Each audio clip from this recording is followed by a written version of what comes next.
the one and only Matt Gaetz. Happy Friday to you, Congressman Gaetz.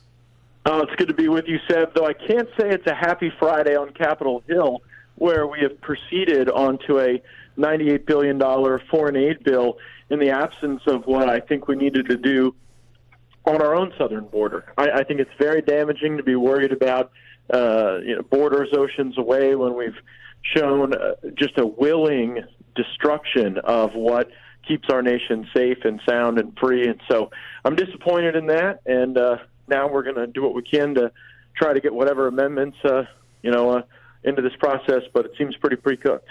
All right, we have so much to discuss in the next 8 minutes. I want to talk about some scandal that you've uncovered with regards to the State Department. I want to talk about what I heard at the Heritage Foundation that really has me very worried about the future of the country and the GOP. But first, we had our colleague from Breitbart on who basically said last night Speaker Johnson handed over the reins of the House to the Democrats, and they co-control it now because of some rule change. Can you give us some clarity from inside the sausage machine, Congressman?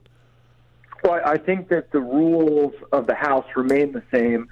Mike Johnson had contemplated changing the motion to vacate threshold beyond one member to something else, and there was very substantial resistance to that, and so he ultimately abandoned that proposal that was made by others.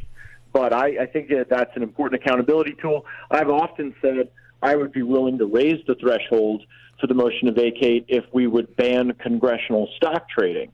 But no one's real interested in giving up their stock trading, and so I will keep the accountability tool in place.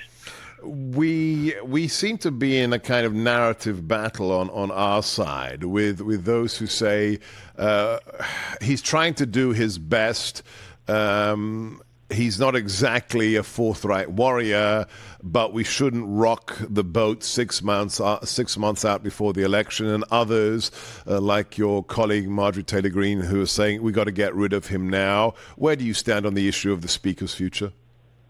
I'll be honest with you, Seb. I am not here to defend Mike Johnson's choices. I think they have been the wrong choices, particularly this week. However, the motion to vacate that I filed was filed when we had a 4-seat majority. Yeah. And I assessed that there would be a prisoner's dilemma where no 5 could trust each other enough to bolt and elect a Democrat speaker. My sincere worry, and I take no pride in sharing this with you, is that 1 or 2 or 3 of my Republican colleagues would be susceptible to a bribe. Right. To retire early, to leave, to claim some sort of phony health condition, to take a major payout as a consequence of that, and then hand the House over to Democrats. If that were to happen, the leadoff hitter for Democrats would be to declare Trump an insurrectionist and to refuse to acknowledge his likely upcoming legitimate win for the presidency. That's how high the stakes are. It's why at this time I don't support a motion to vacate. But that's very different than endorsing the recent choices of Mike Johnson, which I think are indefensible. We're talking about another Mike Gallagher scenario, somebody who subverts his own side and the president. You've introduced a topic that we need to talk about, this insurrection accusation. Why is this a key issue in the next 6 months, and what have you done about it with your recommendation? I believe that under Republican control, the House of Representatives should pass a resolution deeming January 6th not an insurrection. Yeah. This would have a value, as many of the January 6th defendants are seeking clemency or commutations of their sentences, and it would block the efforts to try to remove Donald Trump from the ballot. And I think that those are still ongoing.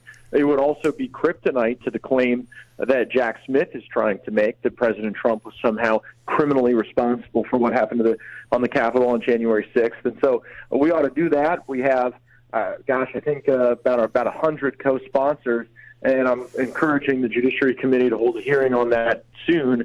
The alternative, though, if Democrats were to gain control of the House, would be a very grisly and very, very negative thing for democracy if they tried to use some definitional games to try to block the people's vote. Has Mike Johnson said anything about your incredible suggestion about declaring it a non-insurrection? we've discussed it, actually, and he's supportive. I need to get time on the House Judiciary Committee calendar in order to make that happen. Good, good. All right. A story that nobody's covering, or maybe, one outlet, the cover-up you have unearthed at the State Department concerning our special forces that are stranded in Niger. Will you give us the elevator pitch on what the hell is going on with the State Department and our troops? Thanks for giving me the chance. We have 1,100 troops right now stationed in the African country of Niger, and those troops are not getting their rotations. They are not getting medicine. They're not getting supplies, food, or mail, because the government of Niger has deemed our presence there illegal, and they are not allowing the diplomatic overflights. Under normal circumstances, these intelligence reports would make their way to decision makers. We would either rapidly renegotiate our status of forces agreement, or we would begin to retrograde so that there isn't the type of hasty withdrawal that you saw from Afghanistan that resulted in a lot of our American-made materiel falling into the hands of some very bad folks. Instead of doing that, they are blocking the intelligence at U.S. Embassy Niger. They are rewording the reports to make things seem rosier than they are, and they are doing so to avoid embarrassment, Seb, because the Biden administration has poured billions of dollars into Niger. We have this massive base there that now the country doesn't want, and they would rather put our troops in harm's way. They would rather deprive our service members of their medicine, of their health and safety, then admit that they made a bad bet, that we should not have been putting all this money and materiel and personnel into a country that was as unstable as Niger. The State Department faking intelligence, distorting intelligence to hide the scandal of what is happening to our forces. We need to discuss that at greater length next week, Congressman. In the last 2 minutes we have with you, I was at an amazing event last week at the Heritage Foundation on the weaponization of the intelligence community against brave Americans, conservatives, FBI whistleblowers. And afterwards, in the private discussions, I was horrified by what I heard was happening on Capitol Hill. I feel a little bit better about Chairman Comer, who may not be able to communicate effectively, but I think he's a good guy. But what I heard about, and I don't want to get you in trouble, so you can just, not answer the question if you wish.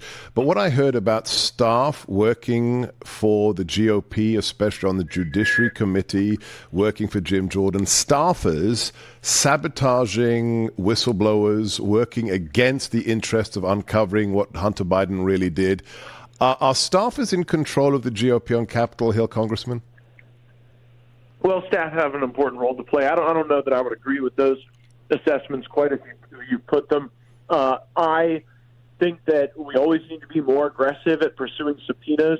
I think that really it was Kevin McCarthy's staff that blocked a subpoena of Hunter Biden for 8 months and didn't allow us to proceed with that work. And I think that really put the investigation on its heels. When we do the autopsy of this thing, not getting Hunter Biden under oath early and often, by the way, like the Democrats did to Don Jr., yeah, I think will be viewed as something that really blocked us. And well, one thing that was raised with me that perhaps you can raise as well behind closed doors is, where are the recordings? And if recordings weren't made of Hunter Biden's testimony, why weren't they made? I think the American people, especially in your district, would like to know that, because they believe in America first, and they are firebrands like yourself. From the 1st Congressional District, the podcast is Firebrand. Follow him at Rep. Matt Gaetz, gaetz.house.gov. I'm Sebastian Gorka. This is America First. It's Friday.